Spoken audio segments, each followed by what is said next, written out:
Kash Patel didn't just sit down in front of Congress. He walked into the center of a storm. From the opening moments, it was obvious this hearing would be anything but routine. Senator Mazie Hirono came armed with relentless questions, pressing Patel on the most sensitive issue of all, whether the FBI under his leadership is stronger, weaker, or quietly unraveling. She demanded numbers, names, and facts. Patel refused to give her the quick answers she wanted, choosing instead to deflect, delay, and insist that the truth would come later. But this wasn't really about statistics. It was about trust. Office. I want to better understand the scope of the turnover and the changes occurring at the FBI. Since January 2025, how many FBI employees have retired, resigned, been fired, or otherwise separated from employment? I need a number. We'll get you a number. What is the number? You don't have it? Not off the top of my head, and I want to get you the right number. Would it surprise you to know that it's probably in the thousands, like 5,000? I don't think that number's Well, accurate. you don't know. Next question. How many special agents or analysts have left or been fired from the FBI since January 20th, 2025? Say, we will get you the numbers, and anyone that retires is of their own volition, and anyone that is terminated at the FBI, as I've said before, is done so because they have failed to meet the standards and uphold their loyalty and oath to the Constitution. Yeah, so you say. Next question. How many executive assistant directors, or special agents in charge have left or been fired from the FBI since January 20th, 2025? Again, people leaving on their own accord or terminations were done by the standards set at the FBI that have been carried out With this question, I'm getting consistently. to the leadership of the FBI, and you don't have that answer. Next question. Which field office, division, or directorate has lost the most personnel since January 2025? And do you have the answer to that question? Yeah, actually, every single field office in the country, including Hawaii, has received a plus-up of FBI agents because we're pushing them out to the field. Okay, so you're telling me that no field office, division, or directorate has lost any personnel since January 20th, 2025? That's your answer? In Hawaii, there's been a plus-up. In every single state that I'm looking at, we have allocated a plus-up for field offices across the country so that the FBI can continuing the historic achievements it's done in these last 7 months. When you're talking about firings, you're looking for a media hit and a fundraising clip, and I'm not going to give it to you. It doesn't matter under what basis they left. I just want to know how many have left. And I think your testimony is nobody has left. Next question. Nope, that's not my testimony. You asked it one time. I answered it one time. You didn't get the answer you wanted for your clip. So you keep asking it, and I told you I'd get you the numbers, but you can keep asking it. Which field office, division, or directorate has gained the most personnel since January 2025? You noted that there have been plus-ups, so which offices have received these plus-ups? The greatest allocation that I believe was given to California and then Florida. Where were those offices? California and Florida. Thank you. Director Patel, you often refer to FBI agents as cops. All of us, Democrats and Republicans, support the police officers who keep our communities safe. But while our states, cities, counties, and towns all employ police officers to protect our communities, Congress has empowered and equipped the FBI to take on missions that local police cannot, especially taking on terrorists, hackers, and spies. I'd like to assess how well the FBI is able to handle its specialized missions under your leadership. The FBI is the nation's lead federal law enforcement agency for investigating and preventing acts of domestic and international terrorism. And yet the executive assistant directors in charge of the FBI's national security and intelligence branches were both forced out at the beginning of the year. Who replaced them in those positions? Excellent qualified personnel to lead the mission of arresting 23,000 violent criminals this year alone. That's twice as many as before. Who took the places of I'm not going to give you any names so you can attack them. Why not? So you can attack them. I'm not doing that. The You're not people gonna sitting give in me the those seats names are of- extremely qualified to handle the job. You're We not would gonna not give have me the the names results. of personnel who We would should not be have the on your reduction website. of Fine, violence in the moving state on. of Hawaii if we did not allocate the Earlier resources we this did. year, FBI counterterrorist special agents and investigators were reassigned to assist with immigration enforcement. Reportedly, these counterterrorism experts were returned to the jobs they trained for in late January after Iran threatened to retaliate for our strikes on their nuclear facilities. Have those experts remained in the jobs they trained for since that time? Yes or no? FBI agents' primary responsibility is exactly what they are assigned to do. We always work with our So since they interagency returned part. to their positions, If you're not are going to they let me still at answer, those why don't you positions? just do your soliloquy in the 4.5 minutes you have I am left? not asking for a soliloquy. It's just a yes or no. Are those people who are returned to their jobs still on those jobs? Yes or no? They never left. What was that? They never left their primary job. It is a surge of resources in law enforcement working with the interagency to combat violent crime and reduce They were violent never- crime in okay, they were never historic reassigned to do immigration. proportions. That's your testimony. Okay, Director Patel, the FBI is also the lead federal agency for investigating cyber attacks and Yes. cyber intrusions, both by foreign nation states and by non-state hacker groups. Since President Trump's inauguration, the executive assistant director in charge of the criminal and cyber branch and the head of the FBI's cyber division. It was about whether the FBI is being run as an independent guardian of the Constitution or whether it's slipping into the shadows of politics and secrecy.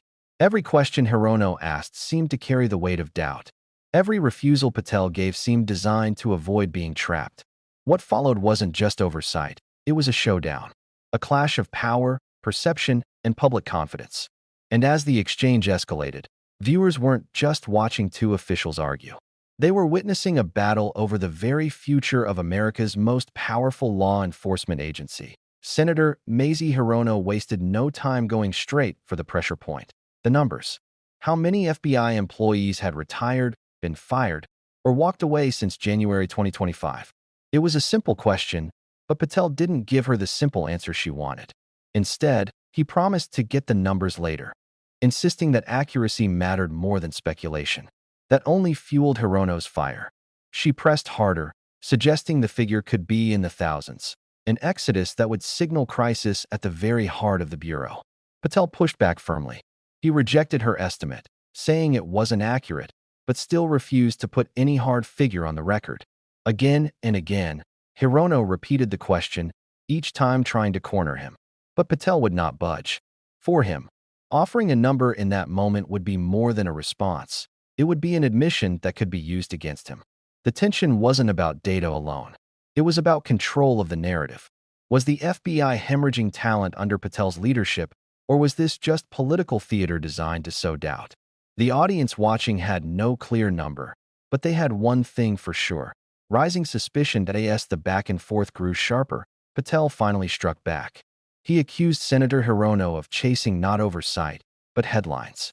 You're looking for a media hit, a fundraising clip, he snapped. It was more than just a defense. It was a counterattack aimed at exposing what he saw as her true motive. In that moment, the hearing shifted from fact-finding to political theater. For Patel, this was a way to turn the tables. If Hirono's questions could be painted as grandstanding, then her credibility took the hit, not his. For Hirono, though, the accusation only underscored her point. If Patel refused to answer direct questions, what was he trying to hide? Was his deflection a shield for the Bureau, or a shield for himself? The exchange revealed something deeper than statistics. It showed how oversight hearings aren't just about gathering facts. They're about controlling perception. Senators know that sound bites will echo far beyond the committee room. Agency heads know that every word they utter can define the narrative. In this clash, Hirono was pushing for transparency while Patel was fighting to hold the line. But transparency and loyalty couldn't coexist in that moment. And what happened next only raised the stakes further. Senator Hirono then turned the spotlight on the FBI's very mission. She reminded everyone that local police handle day-to-day crimes, but the FBI exists for the challenges others cannot face: terrorists, hackers, and spies. Her question was clear. Under Patel's leadership, was the Bureau still focused on those critical threats, or had it been stretched thin by other priorities? She pointed to reports that highly trained counterterrorism and cyber experts had been reassigned to immigration enforcement. To her, this wasn't just a staffing issue. It was a dangerous diversion from the FBI's core responsibility to protect the nation against foreign and domestic threats. If those specialists weren't fully focused on their expertise, wasn't America's security being compromised? Patel rejected the claim outright. He insisted those agents never abandoned their primary duties.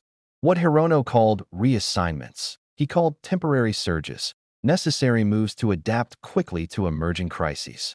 In his view, the FBI wasn't weakened. It was more flexible than ever. The two visions couldn't be more different. Was the FBI losing focus on its specialized mission, or had it become more adaptable in facing modern threats? The truth depended on which version of events you believed. And the clash was only getting sharper. Just when the debate seemed locked on numbers and missions, the hearing veered into unexpected territory: pull-ups. Senator Hirono questioned whether new physical requirements at Quantico were fair, especially for women. She argued that biological differences made it harder for many female applicants to pass such tests, raising the issue of whether the Bureau was setting unnecessary barriers. On the surface, it sounded like a small detail, but in reality, it cut to the heart of what kind of qualities the FBI should value in its agents. Patel's response was blunt and unapologetic. If you want to chase down a bad guy and put him in handcuffs, you better be able to do a pull-up, he said. For him, this wasn't about fairness, it was about readiness. Every FBI agent, in his view, had to be prepared for the physical demands of the job. The exchange exposed a deeper divide. Was the FBI best served by enforcing uniform physical standards, or should the focus be on diverse skill sets like intelligence analysis, cyber expertise, and counterterrorism strategy? What started as a question about exercise suddenly revealed a larger debate about identity, capability, and the role of modern law enforcement. And that debate was about to intensify. The moment the pull-up debate hit the floor, another senator jumped in and the conversation shifted dramatically. What began as a discussion about FBI fitness standards quickly expanded into the broader culture wars. The senator argued that Hirono's comments about physiological differences between men and women were proof of something bigger, an argument for protecting women's sports from what he described as unfair competition. Suddenly, the issue wasn't just about law enforcement training. It was about gender politics, identity, and one of the hottest debates in the nation. In seconds, the hearing transformed.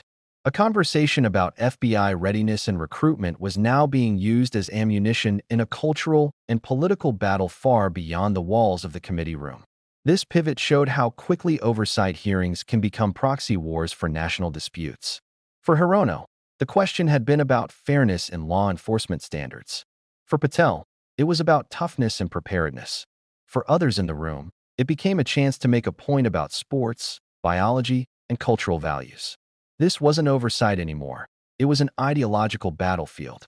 And the deeper the discussion went, the clearer it became that the FBI was not only under scrutiny for its leadership, but caught in the crossfire of America's larger culture wars. As the exchanges piled up, Senator Hirono delivered one of her sharpest accusations yet. She suggested that Patel's leadership was not guided by independence, but by political loyalty. In her framing, the wave of retirements, firings, and reassignments pointed to an FBI losing its backbone, an institution serving power instead of the Constitution. It was a charge designed to sting, because it went to the heart of public trust. If the FBI director himself was politically compromised, what did that mean for the agency's credibility? Patel's response was immediate and forceful. He listed his career like a resume built on service to country: public defender, national security prosecutor, intelligence staffer, Pentagon official, counterterror leader. 16 years of work under multiple administrations, he stressed, could not be erased by a single accusation. His voice carried both anger and conviction as he declared his only loyalty was, and always had been, to the Constitution. The moment was more than defensive. It was Patel drawing a line in the sand, rejecting the image of a man serving politicians, and asserting himself as a guardian of the law. Yet for many watching, the question still lingered. Was this declaration enough to silence the doubt?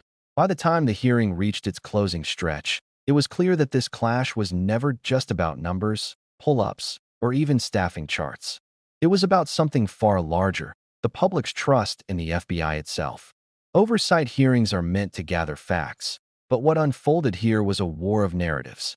Senators like Hirono pressed for accountability, demanding precise data and transparency. Patel, on the other hand, pushed back by framing those questions as political traps, refusing to give sound bites that could be turned against the Bureau. The result was two competing realities.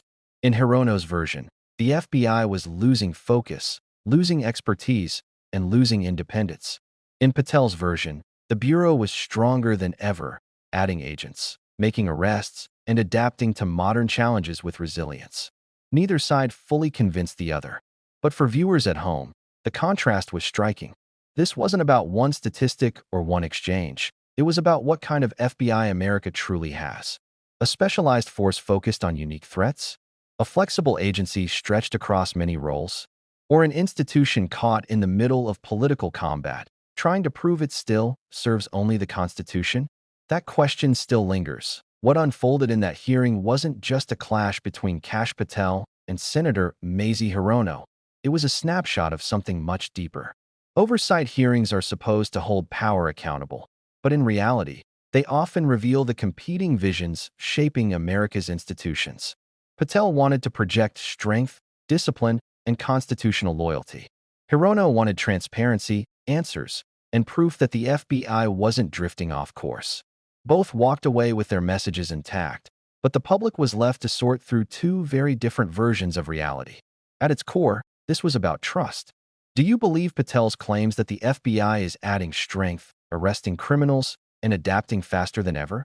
Or do you believe Hirono's warnings that the Bureau is bleeding talent, losing focus, and falling into political traps? The truth may lie somewhere in between, but the stakes couldn't be higher. Because when the credibility of the FBI is in doubt, the safety and stability of the nation itself come into question. So the next time you see an exchange like this, remember, it isn't just about who won a debate. It's about who controls the story of America's most powerful law enforcement agency. If you want more breakdowns like this, make sure to like, subscribe, and drop your thoughts below.